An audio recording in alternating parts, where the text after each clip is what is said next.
You fool! Warren is dead.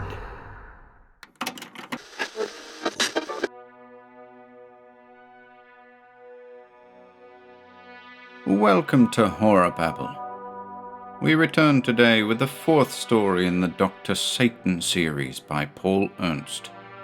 Dr. Satan is the world's weirdest criminal, an immensely wealthy man who has turned to crime to satisfy his longing for thrills.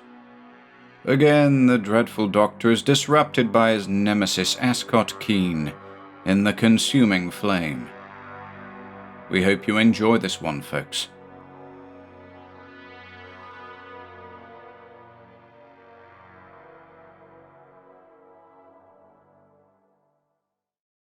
The Consuming Flame by Paul Ernst. 1. The night explodes. The service telephone rang. The chauffeur, in whipcord pants and shirt sleeves, picked it up. The crisp voice of Besson, president and majority stockholder of Besson Motors, sounded out. "Carlyle, is the sedan in running order?" The chauffeur stared at the phone with bulging eyes. His gasp sounded out. Then he collected his wits and said, "Of course, sir." "Bring it around to the side entrance, then," Besson ordered. "Full tank. Check everything. I'm going to drive down to Cleveland. I'll drive it myself." Carlyle kept staring at the phone in that unbelieving way. He opened his lips several times, as if to express the amazement showing on his face. But no words came. "Well, do you hear me?" snapped Besson. "Yes, sir," responded the chauffeur. "Certainly, sir. The sedan will be at the side entrance at once, sir." He hung up, swore in profound perplexity, then shrugged into his whipcord coat and went downstairs to the garage. He got into the sedan, an immense, gleaming thing built specially in the shops of the Besson Motors Company, and sent it out of the wide doors and down the gravelled lane to the portico of the Besson mansion. He got out of the car and waited respectfully for the master to appear. But while he waited, with a bemused scowl, he felt the car's radiator. It was quite warm. The car had been used recently. Besson came out of the door, followed by a footman who carried a small bag and a briefcase. Besson was a short man, heavy-set, inclined to rather loud checked suits which would have looked humorous on his squat frame had it not been for the quiet, tremendous power lying obviously in eye and jaw. No one laughed after looking into the motor magnate's face. "Everything ready?" said Besson. "Yes, sir," nodded the chauffeur. Once more, he seemed to be on the verge of saying something further, but once more he repressed himself. Besson got into the car. The footman put the bag and case in the rear. Besson nodded brusquely to the two servants, and sent the great machine out of the drive and swirling onto the street, with the practiced rapidity that was still his, after his early years as a racetrack driver, before he had made his money. The sedan hummed out of sight in an incredibly short time. Carlyle turned to the footman. In the chauffeur's eyes was something like fear, and small beads of perspiration stood out on his forehead. "Well, I'll be damned," he said. "What's up?" said the footman. "The boss. Either he's going crazy, or I am." "Why?" "An hour ago," explained Carlyle, "the chief came out to the garage. I was washing down the town car. He called to me to ask if the sedan was checked, and I said it was. He got into it and drove out of the garage with it. He had a bag, and I thought he was starting his Cleveland trip then. It seemed kind of funny that he came out to the garage himself for the car, instead of having me bring it around, but I didn't pay too much attention to it." "You started out an hour ago with a bag?" said the footman, staring. "That's funny." "It isn't as funny as what happened next," Carlyle said. "In 25 minutes, I heard a car roll into the garage. I was upstairs in my rooms. I came down, and there was the sedan. So I figured the boss had changed his mind and wasn't going to Cleveland after all." I went back upstairs, and 3 minutes ago, I'll be damned if he didn't phone out, ask if the sedan was checked, and tell me to bring it around to the side door here. Just as if he hadn't been out in the thing himself a little while ago and knew it was checked and ready for the trip." "First the boss came out and drove away himself," repeated the footman. "Then, just now, he called for the car to be sent around, just as though he hadn't been in it the first time. That is funny. In fact, it's impossible." Carlyle stared at him, forehead wrinkled. "For the last hour," said the footman, "Mr. Besson has been in his rooms. I overheard him dictating a few letters to his private secretary, and I helped his man pack his bag. So he couldn't have driven out of the garage and then back again." The chauffeur bit his lip. He was silent for a long time, as the meaning of the statement came home to him. "He didn't drive out of the garage an hour ago and come back again 25 minutes later? Then who did, and why?" The footman shook his head. "Did you see the boss's face?" "No," admitted the chauffeur. "As I said, I was washing down the town car. I heard his voice and saw his body as he climbed in behind the wheel. But it was his voice, I'll swear to that." "Well," said the footman slowly, "somebody besides Besson took that car out for half an hour. I wonder if they did something to it." The chauffeur wiped sweat from his forehead. It felt all right as I drove it out of the garage, but if a steering rod was sawed half in two or something—" He stopped. Besson was a notoriously fast driver. He burned the roads at 90 miles an hour in his frequent trips to cities near Detroit. "Maybe nothing was done to the car," said the footman through lips inclined to be a little pale. "Better not say anything anyhow about this. It might get you into trouble." Carlyle nodded. He went back to the garage, but on his face a look of foreboding grew. With all his heart he hoped the sedan hadn't been tampered with. But common sense told him it must have been. A man wouldn't take risk and trouble to get it off the Besson property for half an hour without some reason behind the act. "Who took that car out?" he whispered to himself as he went up to his quarters again. "And what did they do to it?" Out along the road to Cleveland, Besson sent the great sedan leaping like a live thing, unaware of the short trip it had made before he stepped into it. It was only 8 in the evening. The road was fairly crowded with traffic, so Besson did not hit his highest road speed. The speedometer needle quivered at 70. Besson frowned a little in a puzzled way, and he was puzzled. He squirmed uneasily behind the wheel of the car. His nerves felt as though each tiny end were being filed, and his hair was acting queerly. It had a tendency to rise on his scalp, prickling and itching as if it had turned to fine wires. He took his hands off the wheel for an instant to see if there were a short circuit somewhere in the ignition system that was sending a little current up the steering column and into the wheel. His sensation was vaguely of the kind induced by a slight electric shock, but lifting his hands from the wheel did not lessen the sensation. And, glancing down at the seat beside him, he saw that a bit of paper from a torn cigarette package clung to the velour as tissue paper clings to a comb that has just been drawn through hair. Traffic cleared. Frowning, Besson pressed harder on the accelerator. The car leaped up to 94 miles an hour, roaring down the road with a sonorous, low-pitched scream. No man saw what happened after that. A dozen pairs of eyes were drawn to the spot a second later, but none observed the entire proceeding. At one moment, the special-built car was racing along the concrete. At the next, there was an enormous flare of violet-colored light, and there was no car there. Furthermore, there was no trace anywhere on the road or along the road that such a car had existed. Besson, the sedan, and everything else had utterly disappeared. A woman behind the counter of a roadside stand was the first of the dozen witnesses to break the awful silence, following the blinding violet flare in which a man and a car had vanished utterly from the earth. "Oh, my God!" she screamed. It snapped the spell. Truck drivers, pleasure car owners, proprietors and patrons of the roadside stands nearby raced to the spot. "My God!" the woman screamed again, shrill and high.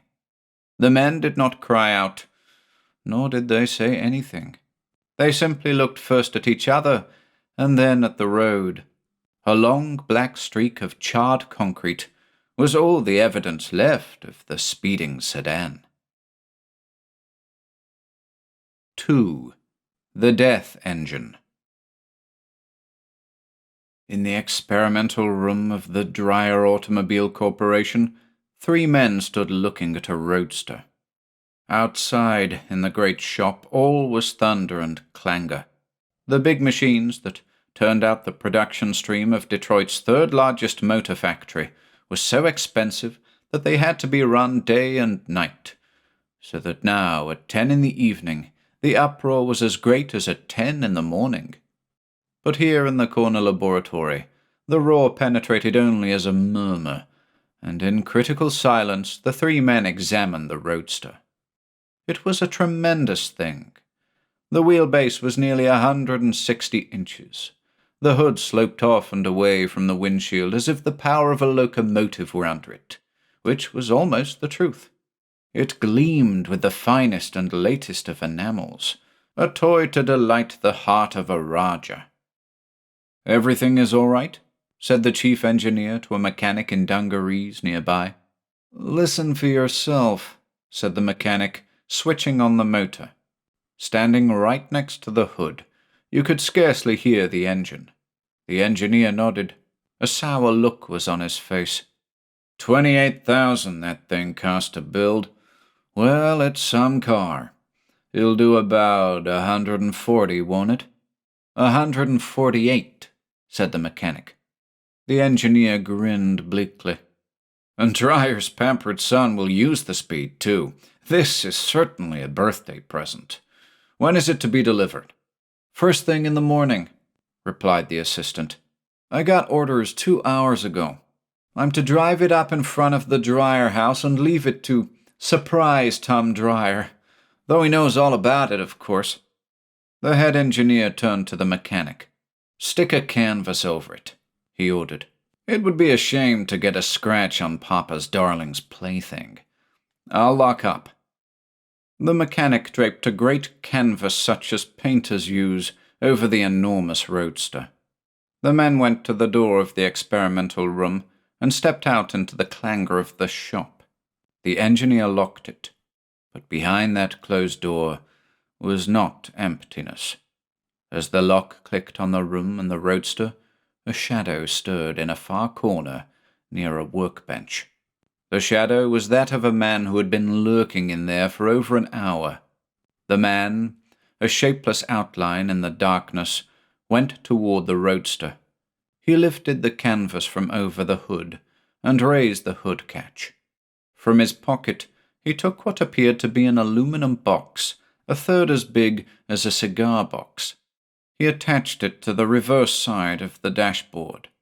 From the box trailed 4 fine wires. One went to each wheel of the roadster.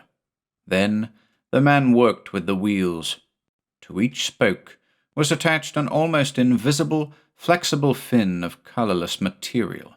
The fine trailing wires were adjusted so that the ends would almost touch the fins on the spokes as the wheels whirled. The shadowy figure fastened the hood down and replaced the canvas. It glided toward the door. Over the penetrating roar of the busy shop outside sounded a faint laugh. It was an icy, blood-chilling sound, twice repeated. Then the door opened, as if it had never been locked, closed again, this time on a room containing no human thing, but in which was a roadster that was far indeed from being the same mechanism as that which had been hand-built in the shop. It was hardly 15 minutes later when the door was opened once more and the light switched on. The chief engineer and another man were in the doorway. The other man was young, barely 24. He was blond, dressed in a tuxedo, with no hat on and with his hair rumpled a little. His blue eyes were too bright, and he swayed a bit on his feet. "I'm gonna take her out, I tell you," he was insisting to the engineer. "It's my car, isn't it? Why should I wait till tomorrow? Your father will be very disappointed if you don't wait till tomorrow and use it then on your birthday for the first time," urged the engineer. But the man, young Tom Dreyer, only shrugged. "I want it tonight, and what I say goes around here. Wheel it out. But wheel it out, I tell you." The engineer shrugged. He got into the roadster after taking off the shrouding canvas. A side door of the laboratory opened. He drove the roadster out and onto the cinder driveway leading from the fenced factory grounds. "Boy, that's a job," said Tom Dreyer, his two bright eyes taking in the lines and power of the machine. He got in behind the wheel. The motor boomed. "So long." The young man waved his hand to the engineer and drove off. The watchman at the yard gate barely had time to open the portals for the flying thing. Then young Dreyer was out and off. The engineer shook his head.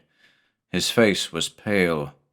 So long, the boy had said, and it seemed to the older man that the words and the parting wave of the hand were prophetic, the farewell given for a long trip, a long, long one, perhaps. "Drunk, and at the wheel of a thing that will go nearly 150 miles an hour, the engineer whispered to himself. "I certainly hope—" He turned back into the experimental laboratory without finishing the sentence. An hour later, at a little after midnight, the great new roadster fled like a silent, tremendous night-bird over the open highway. Swaying a little behind the wheel was young Dreyer. Beside him sat a girl with unnatural-looking red hair and predatory grey eyes set in a face as flawlessly regular and as uninspiring-looking as a beauty on a magazine cover. 70, said Tom Dreyer, and you don't feel it any more than if you were going 20. Wait till we hit an open stretch. I'll show you speed, baby. Let's be satisfied with 70, urged the girl. She was a little pale under her rouge as she glanced from the speedometer to his face.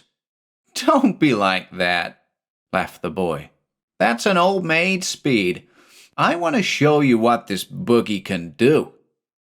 The girl was silent for a moment. She moved restlessly in the seat. Say, she exclaimed finally, do you feel funny? How do you mean? Said Dreyer. Kind of itchy and nervous, said the girl. Nope. Well, I do. And my hair feels like it was being pulled by someone. I don't like it. And I don't like going so fast on a road where you're apt to go round a corner and meet a car piling toward you. Like this? Laughed Dreyer, steering around a curve on the wrong side of the road with screaming tires. Hang on, kid. This is a straight stretch 10 miles long. Bet we can make it in 5 minutes. The needle went to 85.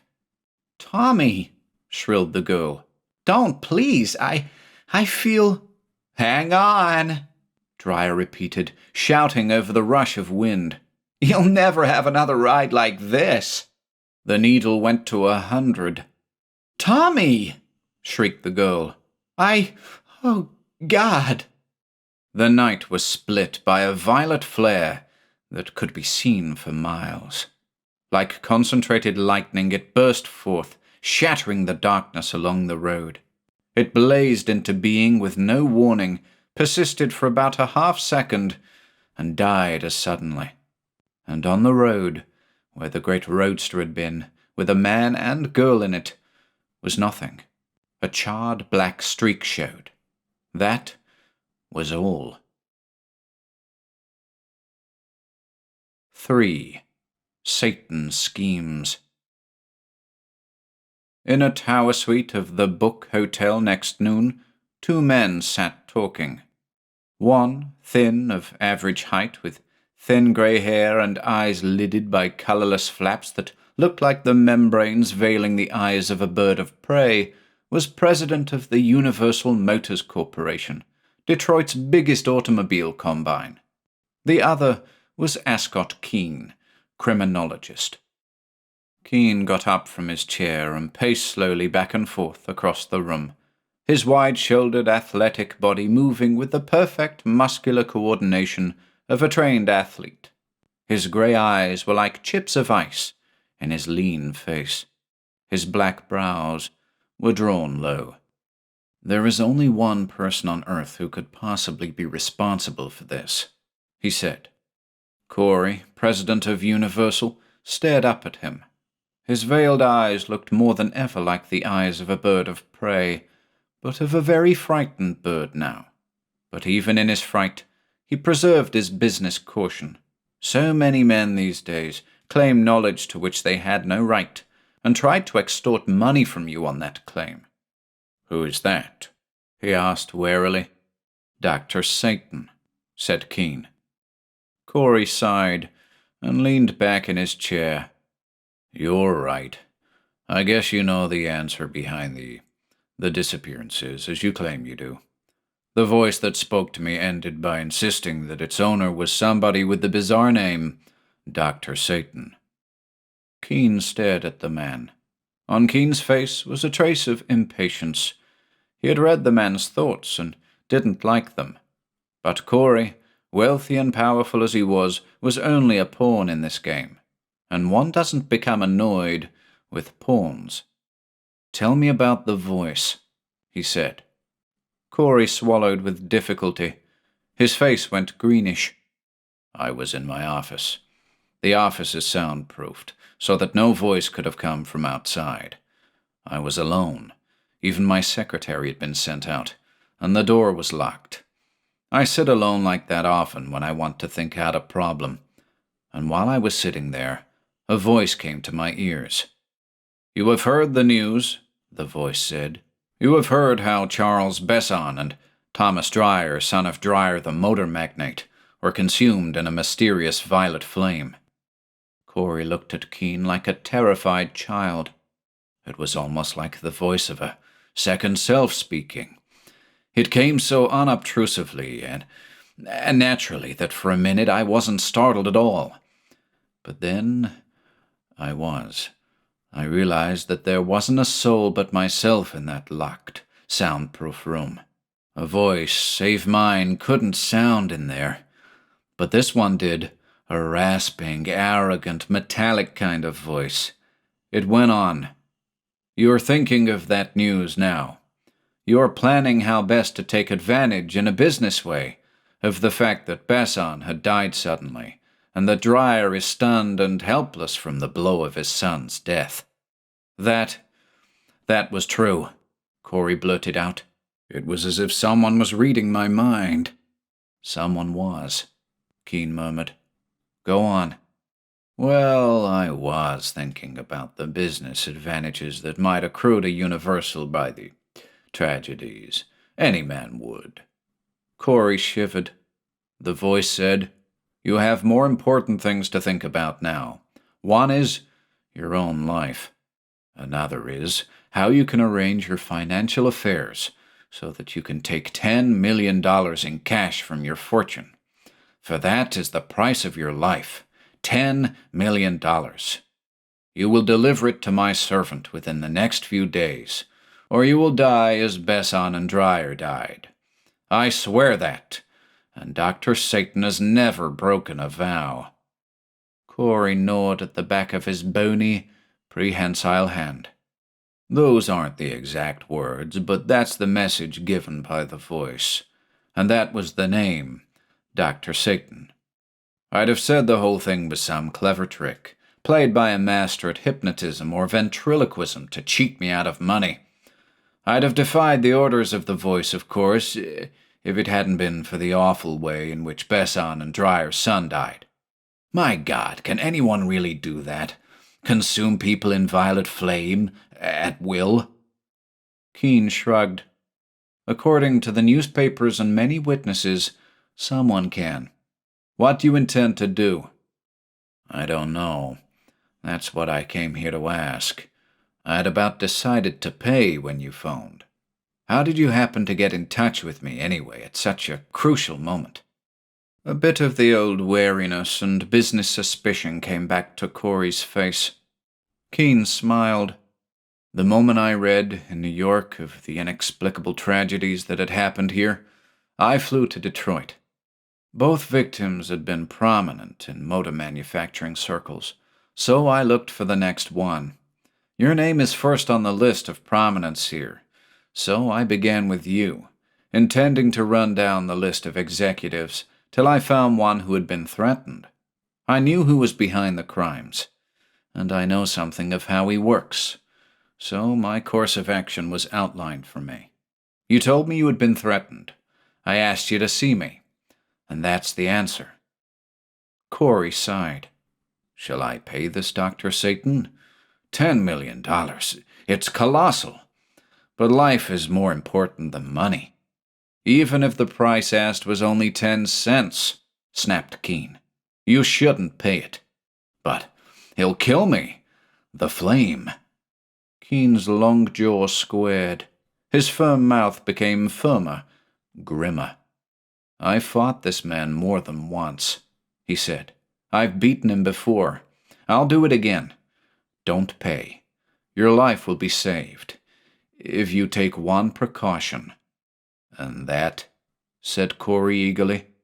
"Don't ride in a car. In fact, don't ride in anything capable of high speed. Bus, train, anything." He glanced toward the door, indicating that the interview was over. "If you refrain from that, you'll be all right." Corey went out. The door opened after his exit, and Keene's secretary came into the room. Tall, lithe, beautiful, with dark blue eyes and hair more red than brown, she stared at her employer with a look in her eyes that would have revealed much to him had he been gazing at her at the moment instead of looking unseeingly out the window at the rooftops of the automobile city. Beatrice Dale's feelings for Ascott Keane were apparent to everyone, save Ascott Keane. Marvelously astute in all other matters, in this one he remained singularly obtuse, and it appeared that he always would. Beatrice sighed and came up to him. "You found out how the deaths were caused?" she asked professionally, with the glow hidden in her eyes. Keane nodded absently. "I have found out several things. Not exactly in detail, but closely enough to map out my plans. Dr. Satan is up to his old methods of harnessing the forces of nature to do his crimes for him. It was nature that killed Besson and Dreyer's son. Static electricity. Both Besson and young Dreyer were notoriously fast drivers. Very well, Dr. Satan contrived a method of generating and storing static electricity in enormous amounts. Probably the generating was done by the wheels themselves, turning at fast speeds. The electricity was stored in some small device that wouldn't be noticed if examination was made of the car before it was taken out. When a voltage was built up that would be far beyond any amount that could be registered on any recording instruments yet devised, it exploded the storage device and utterly consumed car and occupants and everything else. That is the only thing that would explain the violet light told of by the witnesses. In a way, a natural death, but a gruesome, fearful, spectacular death, which would so horrify and cow other motor manufacturers that they would give Dr. Satan anything he asked, rather than risk the same fate themselves. "Horrifying and fearful enough," breathed Beatrice with a shiver. "Ascott, you have escaped the other deaths this fiend has invented. Can you escape this? For of course he'll turn the new weapon on you too. More than anything else on Earth he wants to get rid of you. He'll try to kill you as soon as he learns you're here." Keane laughed a little, without humor. "As soon as he knows I'm here? My dear, you underestimate him. As surely as we live and breathe, He knows that now. At 20 minutes past noon, a man in the dungarees of the Union Airlines mechanics turned off a sidewalk into the yard of a factory. It was a small factory, 2 stories high, less than an eighth of a block square. Its windows were boarded up. The yard was grown with weeds. A man sat in the open doorway of the deserted-looking building. He was an elderly man, poorly dressed. His faded blue eyes stared straight ahead with curious blankness. His face was stubbled with 3 days' growth of greyish beard. The man in dungarees came up to the doorway. A small, monkey-like fellow with a mat of hair over his face through which peered small, cruel eyes. He hopped as he walked in an oddly animal way. "Is anyone in?" he asked the watchman. The watchman's faded blue eyes did not move. They continued to look straight ahead as he sat there like a statue. "Yes, sir," he said. "How many?" asked the man in dungarees. "2, sir." The watchman's lips moved like mechanical things. He looked and acted like something actuated with springs and wires. The little man in dungarees shivered a bit. His pale eyes narrowed with an emotion that might have been fear. He walked past the watchman, who did not move a muscle, and into the factory building. It was dark in here, in spite of the noon daylight outside. The reason was that the entire inside of the first floor was draped closely in heavy black fabric, which also stretched from a frame crossing in front of the door, so that the door could be open innocently, and yet outside eyes could not see in and detect the black drapes. The little man passed under the door drape. He entered the dark interior, which was dimly lit by red electric bulbs, so that it resembled a corner of some weird inferno. Over a bench on which was a glistening small receptacle about a third the size of a cigar box, a figure bent which was like something seen in a fanciful illustration of hell. A tall, gaunt figure draped from head to heels in a red robe, with red gloves shielding the hands, and a red mask over the face. Even over the head of the figure, red had been draped, a skull cap, from which protruded 2 Luciferian horns in imitation of the horns of the devil. Next to this eerie figure was the body of a legless man, gigantic torso supported by calloused, powerful hands. "Gers," said the imperious red-draped figure, without turning its head. The little man in dungarees drew a quick breath. The red figure had its back toward him. It could not have heard his soft entrance. Yet, as though it had been facing him, that entry had been noted. "Yes, Dr. Satan," he said. "Report, please." Gers hopped closer in his monkey-like fashion and stood next to Bostiff, the legless giant. From under the voluminous dungarees, he drew a flat leather case. "Miller, the truck manufacturer, did as you ordered," he said docilely to Dr. Satan. "Here are 30 checks of $100,000 apiece." Dr. Satan's coal-black eyes glowed from the eye-holes of the red mask. In them was glacial triumph. "It is well. You got into the Union Airlines hangar?" "I did," said Gers, his pale eyes glinting. "You attached the storage cube?" "I did, with the wire leading to the propeller, and with fins attached to the propeller blades." Unholy satisfaction glittered in the coal-black eyes. Then it was dimmed, and the light of rage glowed there. "It will be as we wish it, unless Keane discovers it in time." "Keane is here?" quavered Gers. Bostiff spat out an oath, his dull eyes red with fury. "He is here," grated Dr. Satan. "I glean that from the mind of Corey. He is here, in Detroit, and Corey has seen him and was advised not to meet my demands. That was foreseen, which is why you attach the storage cube to the propeller. He is in a tower suite at the Book Hotel with his secretary Beatrice Dale, and he is daring to match his wits against mine once more. Icy murder flared in the coal-black eyes. The red-gloved hands closed slowly, quiveringly. This time, Ascott Keane dies. This time I will get rid of the one obstacle between me and unlimited power, through fear over the minds of men. He turned back to the bench, with his red-gloved fingers delicately adjusting tiny, fine plates of some substance like mica, which packed the interior of the small metal container on which he was working, a container like that which had been attached to the sedan of Besson and the roadster of young Tom Dreyer. With Keane out of the way, he grated, I could be supreme on Earth, and I will be. 4. The Voice of Satan. The late evening papers gave the news of Dr. Satan's latest blow against the ancient law, Thou shalt not kill.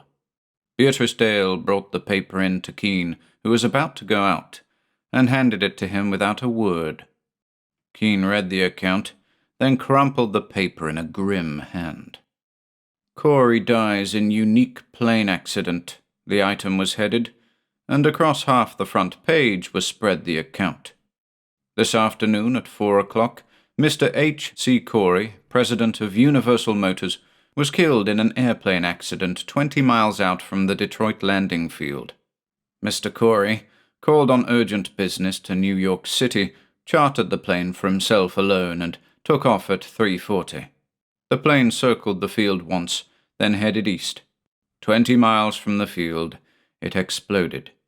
Union Airline officials have no explanation to make. The explosive, according to eyewitnesses, was accompanied by a violet flame, which is not the type of flame resulting from gasoline explosions. Keane drew a deep breath. Called on urgent business to New York City, he quoted. The fool, he committed suicide.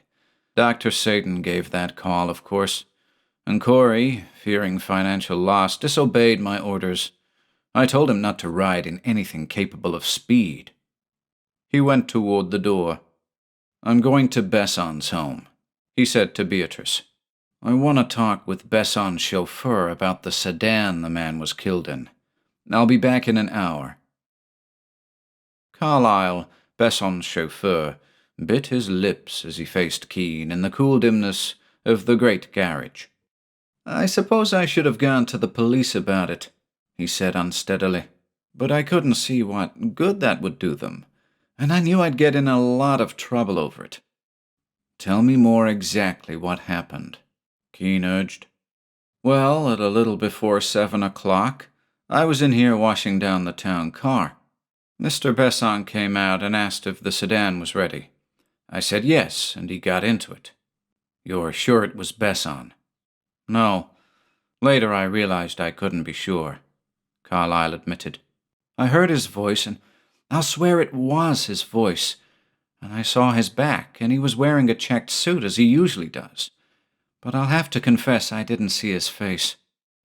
Gurse, murmured Keane. Made up as Besson, with Satan himself speaking in Besson's voice from a distance. What? Said Carlyle. Nothing. Go on. That's about all.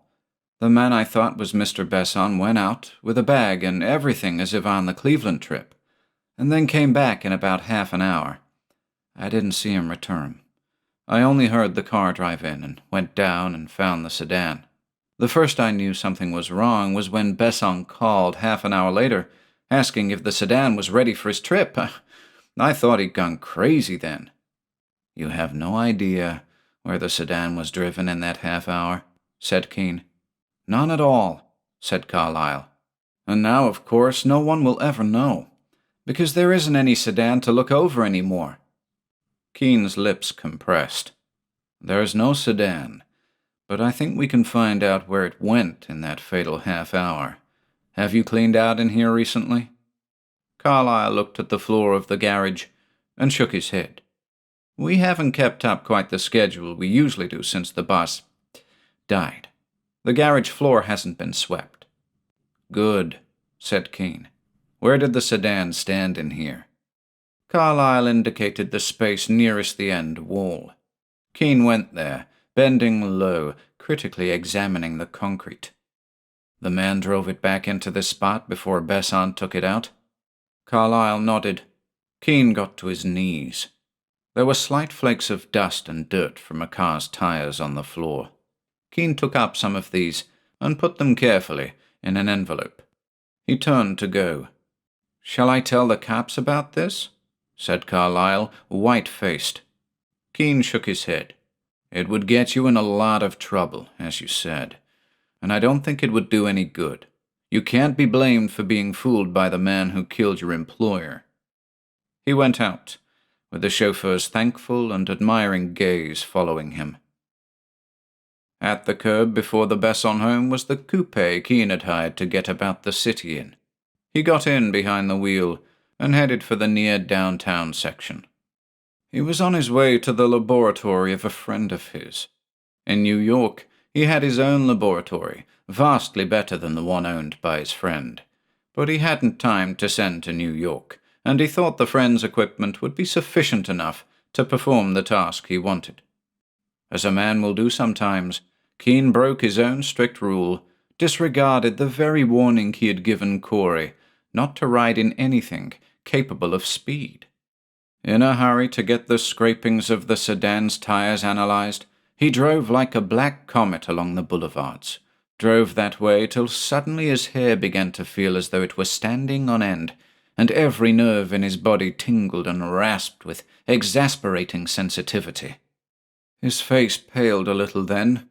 With his lips drawn back to show his set teeth, he jammed down the brakes of the car. Static electricity, he whispered to himself. The devil! Does he think he can get me that way? He opened the hood of the car. Attached to the underside of the dash was a metal container. From it led a fine wire. The wire went to the fan whirling at the front of the motor, and to the fan blades fine fins of some flexible, colourless stuff had been attached. With a savage jerk, Keane ripped the wire loose from the metal box, but the box itself he detached carefully to take home for further study. He knew that the secret of the violet explosions lay in that box, a secret consisting in what possible manner of substance could act as a storage battery for static electricity and store the stuff till an explosion point was reached.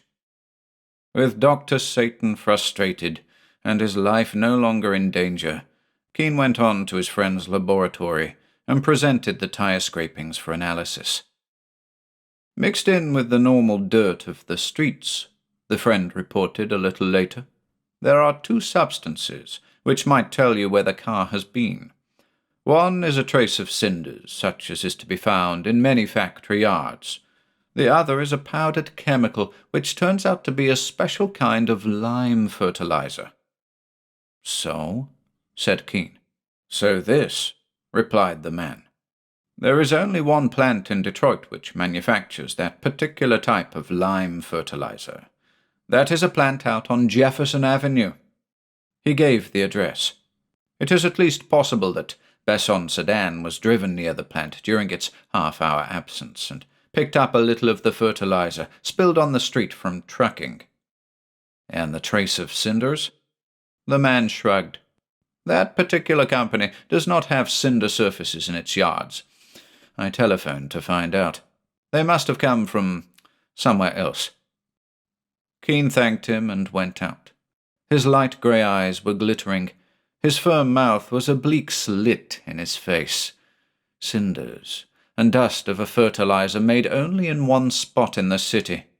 He thought that should provide a trail to the spot in Detroit where Dr. Satan lurked like a human spider, spinning new and ever more ghastly webs. he went to the book hotel to study the shining metal container he'd got from his dash and try to penetrate its secret before making the next and last move that should bring him face to face with Dr. Satan himself. But the study was never to be made. Fate was not to allow him the time. At the hotel desk, he told the clerk to ring Miss Dale's room and ask her to come to his suite with notebook and pencil. His phone was ringing when he opened his door. "Miss Dale is not in her room, sir," the clerk reported. Keane's eyebrows went up.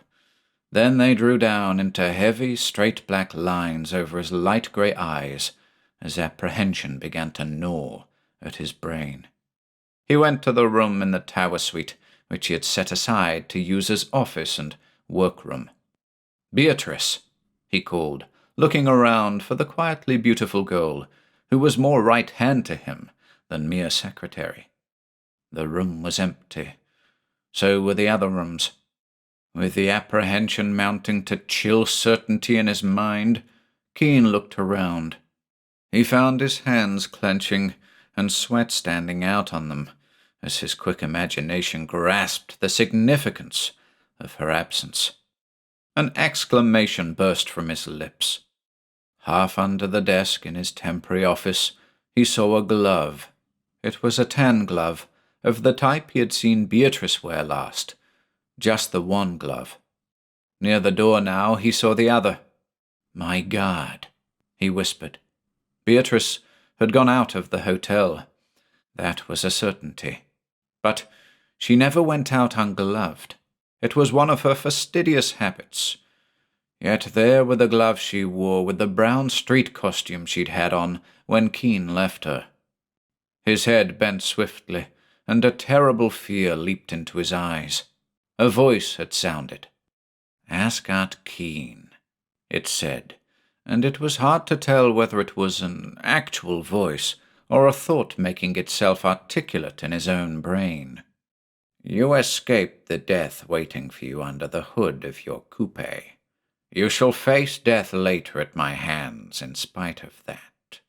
But before death comes for you, you shall have the pleasure of imagining, as you are doubtless doing now, the lingering fate that shall be dealt out to your able assistant, Beatrice Dale. I have her, Keane, and when you next see her, if you ever do, I'm afraid you'll be unable to recognize her." There was a low, icy laugh, and the voice ceased. "My God," breathed Keane again, and then he was racing from the room, with agony in his heart, but keeping the agony carefully walled off from the cold and rapid efficiency with which his keen mind could work in times of great emergency. There is only one plant in Detroit which manufactures that particular type of lime fertilizer, his laboratory friend had said. That is a plant out on Jefferson Avenue. Keane got into the coupe, wrenched the wheel around, and pressed the accelerator to the floorboard as he sped out to Jefferson Avenue. 5. Living Death. Keane went straight to the plant, from near which the tires of Besson's sedan had picked up the significant trace of fertilizer. There he paused a moment, outside the high wire fence enclosing the company's grounds. There were no cinders in that yard, as the laboratory man had said, and the sedan had been some place where cinders had paved a space. Also, the company grounds were swarming with workmen. No one could drive a car in, tamper with it, and drive away again unnoticed. He started on away from the plant, and farther away from the center of town. There was only the one direction to go in. The sedan, to have picked up the fertilizer trace, would have had to go beyond this point. He drove very slowly, examining intently the properties on each side of the street.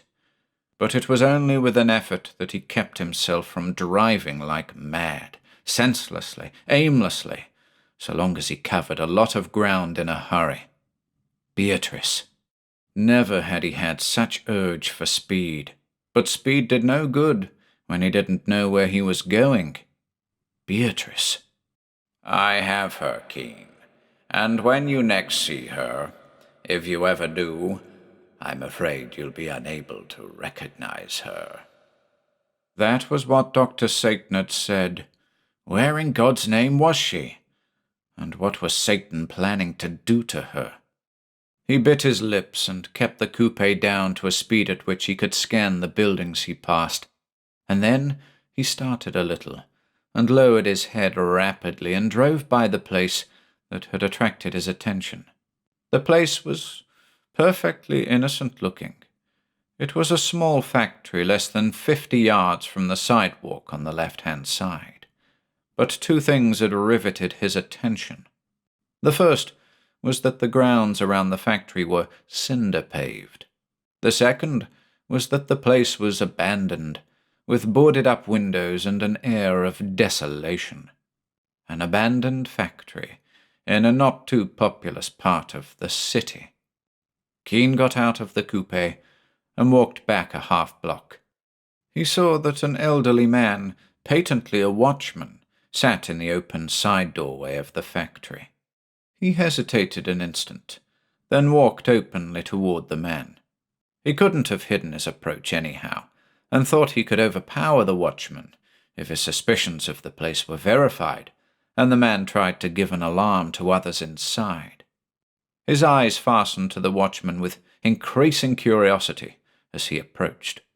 He saw that the man was cheaply dressed, with faded blue eyes and a stubble of greyish beard on his face, and he saw that the eyes stared off and away in the oddest, most unseeing way imaginable.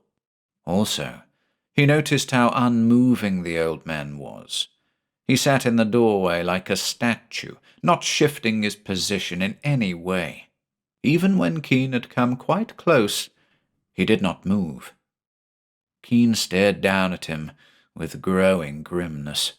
He could see the man's pulse beat in the vein in his throat, but it seemed to him that the pulse beat was incredibly slow. He could see the hair of his stubble of beard closer, and it appeared that the flesh of the man's face had receded from the hair roots, more than that the hair itself had grown.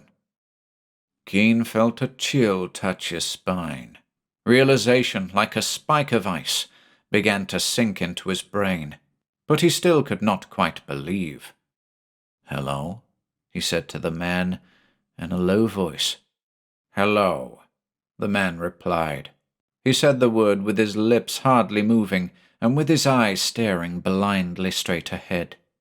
Keeping his voice almost in a whisper, so that it could not be heard through the open doorway in which the man sat, he said, "Are you alone here?" "There are 4 inside," the watchman replied, creakily. Keane moistened his lips. "What is your name?" he asked. "It is—" The man stopped, like a run-down machine. His faded, unblinking eyes stared straight ahead. Keane stopped then. He touched the watchman's wrist and shuddered. Perceptibly he could feel a pulse, beating perhaps 20 to the minute. He could see the man's chest rise and fall with immensely decelerated breathing. Pulse and breathing, and the man could speak and, up to a point, answer questions. But that man was dead. Keane dropped the wrist, icy as something long immersed in water. His lips were a thin line in his face. A dead man, on guard. A watchman whose presence here would be missed, and who therefore had been left in his accustomed place so that passers-by would have no suspicion that anything unusual was taking place inside. He had found Dr. Satan, the presence of a living dead man, where a live and vital human being should be, proclaimed the fact like a shout. Keane drew a long breath. Then he stepped past the dead man, who sat on with faded blue eyes staring into space.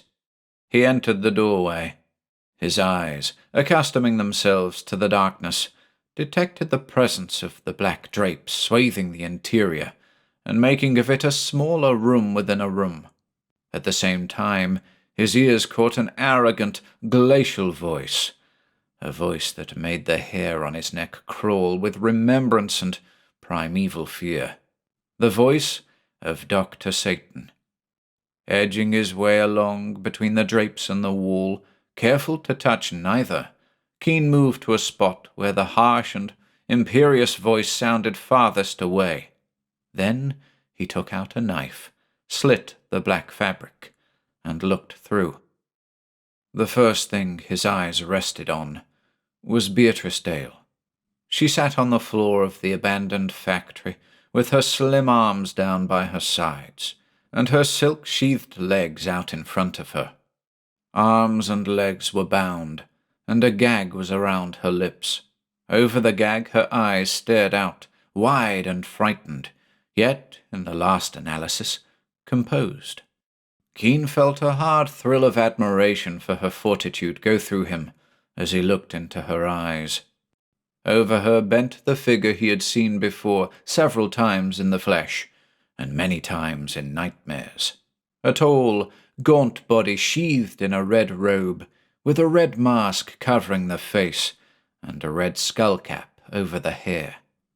Keane bit his lips as he noted the knobs like horns that protruded from the Luciferian skullcap. Those mocking small projections were the keynote of the character motivating Dr. Satan, a man who took pride in his fiendishness, a man who robbed and killed and broke the laws of man and God, not for gain, because he already had more than any one person could spend, but solely for thrills. A being jaded with the standard pleasures of the world and turning to monstrous, sadistic acts to justify his existence and give him the sense of power he craved. Next to the red-robed figure, Keane saw Dr. Satan's two malevolent henchmen, Gurse and Bostiff. Gurse, small and monkey-like, was gazing at the girl's form with his pale eyes like cruel beads in the hair covering his face. Bostiff, supporting his giant's torso on his calloused hands, swayed back and forth in a sort of dull ecstasy. Again, Dr. Satan's voice came to Keane's ears. "I have not yet decided what I shall do with you," the harsh voice pronounced. "You are beautiful. I am alone in the world, and it is not inappropriate that Lucifer take a consort, but that consort should not be a mere living woman such as lesser beings have. You noticed the watchman as you were born into this place?" Keane saw a spasm twitch Beatrice's face, saw her eyes wince with terror. "I see you did. And I see you sensed his state. A dead man, my dear, yet a man who will breathe and move in a sort of suspended animation as long as I shall will it. A man whose automatic reflexes can still dimly function, so that the dead brain may direct the muscles of throat and lips to answer verbally any questions not too complex, and so that the body may move to orders not too difficult." Dr. Satan's grating, inhuman laugh sounded out. "Oh, it comes to my mind that Lucifer might here find a fitting mate. The devil's consort, Death, a beautiful woman who must answer as required, and who must move without question to fulfill her master's least demand. That would be unique and amusing. Think how Ascott Keane would react to that."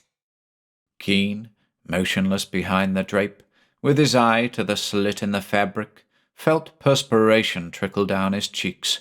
The man was diabolical. He was beyond madman in the aims he pursued and the goals he achieved, yet he was not mad. That was perhaps the most hideous part of it. He was sane, icily, brilliantly sane.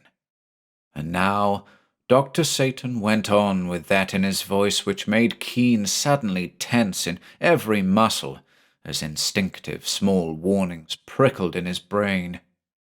"The reactions of Ascott Keane to that spectacle. Very interesting. I must see them. In fact, I will see them." Like a flash of light, the red-robed body whirled. The coal-black eyes of the man glared through the eye-holes of the red mask, glared straight into the eyes of Keane, pressed to the slit in the black fabric. Impossible that he should see Keane's eyes in the dim red light of the black-shaded room. Impossible that he should have heard Keane breathe or move. Yet he knew the criminologist was there. For a moment that seemed an age, Dr. Satan's glittering black eyes stared into Keane's steely grey ones. Then the red mask moved with words. "You will come here, Ascott Keane." Keane's legs moved. Savagely, he fought the muscles of his own body, which were like relentless rebels in the way they disobeyed the dictates of his will. But the muscles won. His legs moved, and they bore him forward like an automaton, so that the black drapes moved forward with him, slithered over his head, and sank back into place behind him. He walked up to where Dr. Satan and Gers and Bostiv ringed the bound, helpless girl. There he stood before the man in red, eyes like steel chips as they glinted with savage but impotent fury. "Will you never learn, Keane, that my will towers over yours, and my power goes beyond yours?" Dr. Satan crooned. Keane said nothing. He looked at Beatrice, and saw that into her eyes had crept a fear that went beyond the fright that had entered them at mention of the living dead man who guarded this red-lit inferno. He could feel his body responding sluggishly to the commands of his brain now, but the recovery was feeble. He could not have moved toward Dr. Satan to save his life, though with every fibre of him he craved to throw himself on the man and rip the red mask from his face and batter that face into a thing as unhuman in appearance as its owner's soul was in reality. "Gers," said Dr. Satan. That was all. The little man hopped in obedience. He came close to Keane with his right hand hidden behind his back. Keane gasped and tried to throw his arms up as he read in the little man's mind the command Satan had wordlessly given him. But his arms moved too slowly to prevent the next act. Gers lashed forward with his own arm. Something glittering in his right hand pressed into Keane's flesh. He felt a sharp sting, then complete physical numbness. He sank to the floor, but though his body was a dead thing, his mind continued to function with all its normal perception. Dr. Satan's glacial laugh rang out. "Oh, the great Ascott Keane," he sneered. "We shall see how he meets his own fate, and that of his efficient secretary, toward whom his secret emotions are not quite as platonic as his conscious mind believes." He turned to the little man. "Gers," he said again. That was all. The rest of the command was unspoken, but all too clearly, with the telepathic powers that were his, Keane caught that too. He fought in an agony of helplessness to make his body move, as Gers hopped toward Beatrice, but he was as immobile as though paralyzed. Again Gers held a hypodermic needle, but this was a larger one than the one he had plunged into Keane's body. With his pale eyes shining, the monkey-like little man pressed the needle into Beatrice Dale's bound left arm. The girl closed her eyes. A strangled moan came through the gag that bound her lips. Keane croaked out an oath and struggled again with a body as limp and moveless as a dead thing. "The drug in that hypodermic is quick-acting," Dr. Satan said. "Observe, Keane." With starting eyes, Keane saw how true the words were. Into the girl's eyes already had crept the terrible, unseeing look that characterized the faded eyes of the thing outside in the doorway. He could see the pulse in her throat slow down. Slower, slower. "She's dead, Keane," said Dr. Satan emotionlessly. "Though dead, she will obey better than alive. Gurse." Once more the monkey-like small man approached the girl. In his hand was a knife. He slit the bonds that held her, and removed her gag. "Come to me, Beatrice Dale," commanded Dr. Satan. Through a red haze, Keane saw the girl get to her feet, slowly, unsteadily. She walked toward the figure in red, moving like one asleep. "You are mine, Beatrice Dale," Dr. Satan said softly. There was a perceptible hesitation. Was the girl's brain, even in death, struggling against the monstrous statement? Then her lips moved, as the lips of the thing in the doorway had moved, like the lips of a mechanical doll. "I am yours." Keane panted on the floor. He could not even cry out. His vocal cords were numbed by the drug, as was the rest of his body. Dr. Satan stared down at Keane. "And so, my friend," his harsh voice grated out, "we see the end. Your aid has become, as you see. You yourself shall presently die, as Besson and Dreyer and Corey died. The end. Bastiff." The legless giant hitched his way forward on his long arms. "The flywheel, Bastiff. Gurse, attach the cube of death to Keane." And now Keane glanced at a thing he had seen only perfunctorily, and noticed not at all until now. On a length of rusty shafting in the rear of the factory room was a big flywheel, which had performed some power service when the factory was busy. To this was belted an electric motor. Bastiff hitched his way to the flywheel. As he went, he trailed behind him a fine wire only too familiar to Keane, the kind of wire that had led to the metal box Keane had detached from his coupe before death should strike him.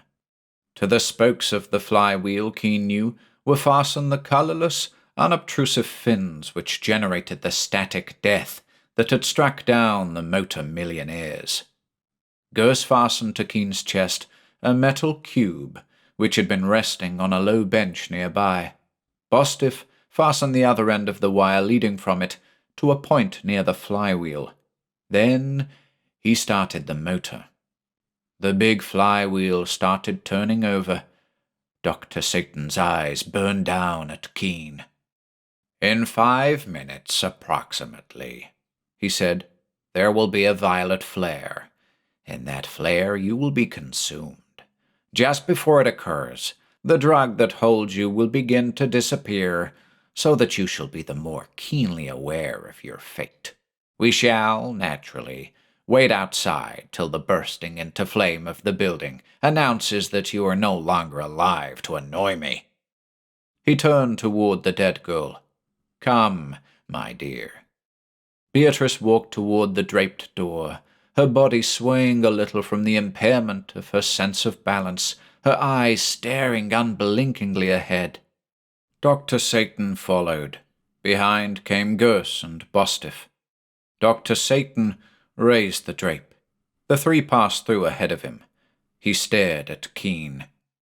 4 minutes now, he said, and then he followed the others. 6. 2 metal cubes. Keane was lying so that he could see the watch at his wrist. He watched the little second hand fly around its circle 3 times. He listened to the whirring of the great flywheel, gathering static electricity through its fins. Such a colossal store of it, as even the lightning could not rival, to be held in the mysterious metal cube on his chest, till it had gathered beyond the cube's power to contain it any longer. Then the cube would be consumed, and consume everything around it like a tremendous, blown fuse. Keane stared at the watch. He had 100 seconds of life left. 100 seconds. But his counting of the seconds was not actuated solely by the fear of death. His mind had never been keener, colder than it was now. Ascott Keane was waiting for the first sign of returning movement in his muscles. When that occurred, he had a plan to try. It was a plan the success of which hinged on facts unknown to him, but its steps seemed logical. He felt burning pain in his finger ends, then in his hands. Grimly, he moved his fingers, searing with returning life. He flexed his hands. He had 40 seconds, perhaps a little longer, perhaps a little less, for Dr. Satan could not foretell to the second when the static force stored in the metal cube should burst its bonds in the terrific violet flare. Now he could move his right arm feebly from the elbow. He dragged it up by sheer will till it went to his coat pocket. In that coat pocket was a factor, or a possible factor, which Dr. Satan had not reckoned with. The metal cube with its broken end of wire which Keane had taken from his coupe for analysis, which he had not had time to make. He got the cube from his pocket.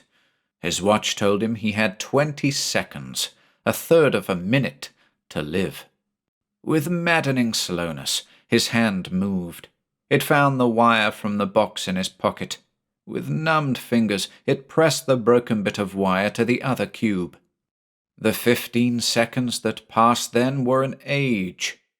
Keane's idea was that with 2 of the storage cubes hooked together, it would take twice as long for the spinning flywheel to generate the static force that was presently to consume him. As simple as that. And even though he knew nothing of the substance in the cubes capable of storing the force, he thought its action must be as logical as it was simple. If it took minutes longer for the building, with Keane in it, to go up in violet flames, Dr. Satan might come back to see what was wrong. The 0 second approached, passed. Keane held his breath. 10 seconds passed, and still death did not strike. The flywheel turned. The gathering static electricity rasped his nerves and stood his hair on end, but the violet flare did not dart toward the heavens. 20 seconds went by, and Keane breathed again and watched the draped door. He could move arms and legs now, and a bath of flaming agony told that all his body would be soon released from the grip of the paralyzing drug. 2 minutes had gone by before he saw the drapes at the door move, and then Gurse came in. Gurse, not his master, but Gurse, Keane thought, would do. The monkey-like little man came into the red-lit room, and to his merited end. Keane's steely eyes were on him. Through them, as through shining little gates, his iron will leaped at the man. Gurse stiffened in the doorway. Then, in obedience to Keane's unspoken command, he walked to Keane's side. "You came to see why the violet flame has not burst out," Keane said. "Yes," said Gurse, his wide, helpless eyes riveted on Keane's. "Dr. Satan is outside with Bastiff and the girl?" "Yes," said Gurse. A spasm passed over his hairy face, as though apprehension struggled with the deep hypnosis in which he was held. "Answer this," snapped Keane, "and answer it truly. The girl, Beatrice Dale, is now dead. Do you know of a way to make her live again?" God, the agony that went into Keane's, waiting for that answer. And then Gurse's lips moved. "Yes." Keane drew a deep breath. He was standing now, tottering a little, but almost entirely recovered. "What is the method? Tell me quickly, and truly." "The drug that killed her is its own antidote. More of it will bring back to life any who have been dead for not more than half an hour." "Thank God," said Keane. And then he acted, and as he did so, before his mind ran the list of crimes this man, with Dr. Satan as his leader and the unspeakable Bastiff as his comrade, had committed. The list took all pity from his face. He fastened the 2 metal cubes to the man whose body was held in his mental thrall. Then he went to the door, backing toward it with his commanding eyes ever on Gerse. The flywheel turned with a monotonous whirring. The fins attached to its spokes sent down the fine wire the accumulation of current. Millions, billions of volts, filling the mysterious storage capacity of the first cube, reaching toward the capacity of the second. Keane looked at his watch. In 30 seconds, if Dr. Satan were right, the 2 cubes should explode with double the violence planned on. There was a violet flare that seemed to fill the world. Keane was knocked backward out of a doorway that an instant later became non-existent. A glimpse he had of a man who sprawled over and over with the force of the shock, and then relaxed to lie at last in the actual death hitherto denied him. The dead watchman. Then he was staring into coal-black eyes that glinted with a fear that never before had touched their arrogant depths. "Keane," whispered Dr. Satan as the criminologist faced him. "You weren't—" "Then it was Gerse." "It was Gerse who died," said Keane, and sprang. With a pleasure that sent a savage thrill to his fingertips, he got his hands around the red-swathed throat. "The drug that made that girl as she is," he grated. "I want it." Dr. Satan's voice gurgled behind the red mask. His hand went under his robe. The fear of death, that exaggerated fear felt by all killers when they themselves feel death approach, gleamed in his eyes. He drew out the big hypodermic. "How much is the reviving amount?" grated Keane. 2 calibrated marks on the plunger," gasped Dr. Satan as Keene's fingers relaxed. "the same as the lethal dose." "Death or renewed life, the same," whispered Keane. Then a bleak smile shaped his firm lips. He took the hypodermic. With the swiftness of a leaping serpent, his hand moved, and death poured into Dr. Satan's veins. Keane slowly got up. The coal-black eyes faded. They became dull splotches through the mask's eye-holes. Keane shot the stated amount into Beatrice's white arm. There was barely enough. With his heart in his throat, he watched her reactions. "Thank God," he whispered. Color was slowly seeping into her cheeks. Her eyes blinked, then began to lose that deathly dullness.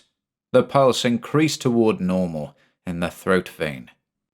Keane turned toward Dr. Satan, and his face wore the same grim look it had worn when he left Gerse to his merited destruction. "Get up," he said. Slowly, stiffly, Dr. Satan rose. His dead eyes peered straight ahead. The factory building was a solid blaze. Shouts and sounds of running feet announced the beginning gathering of a crowd in the street. "Walk straight ahead, and keep walking," Keane snapped. The red-clad figure, like a dread automaton, walked straight ahead, toward the roaring flames. Keane waited, with bleak victory in his tired eyes, till the figure was on the brink of the flames. Then he turned to Beatrice. "What?" she faltered. He helped her up. "Don't talk. Just come with me," he soothed. And, in answer to the look in her eyes, "Dr. Satan, he's dead at last, in the flames. It's triumph for us." He helped her to the curb and through the milling crowd to his coupe. It was the first major mistake of Keane's life. 2 calibrated marks on the plunger, Dr. Satan had said, was the reviving dose of the drug, the same as the lethal dose. The revival amount had been correct. Beatrice was alive again to prove it. It did not occur to Keane that Satan might have lied about the other. So he did not see the red-clad figure draw back from the flames as soon as he had turned and started leading the girl from the cinder yard. He did not see Dr. Satan crawl behind a rusted pile of metal tanks, nor see, a moment later, a figure clad in conventional dark clothes emerge, leaving behind it a red, Luciferian costume that would have been too conspicuous to wear where many could observe. "Victory," he said again, with shining eyes as he drove toward the hotel. But near the blazing factory behind him and Beatrice, a tall figure drew itself up with quivering fists and muttered, "I swear by the devil, my master, to avenge myself on Ascott Keane for the death of my man, Gers, and the humiliation I myself have this day felt at his hands."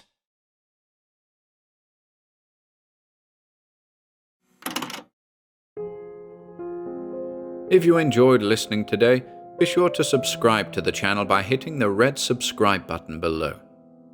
After doing so, click the bell icon next to the subscribe button to receive new content notifications. If you'd like to support our work and receive exclusive perks, consider becoming a channel member by clicking the join button below.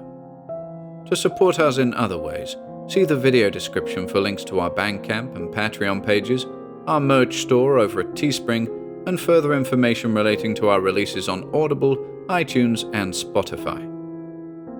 And until next time,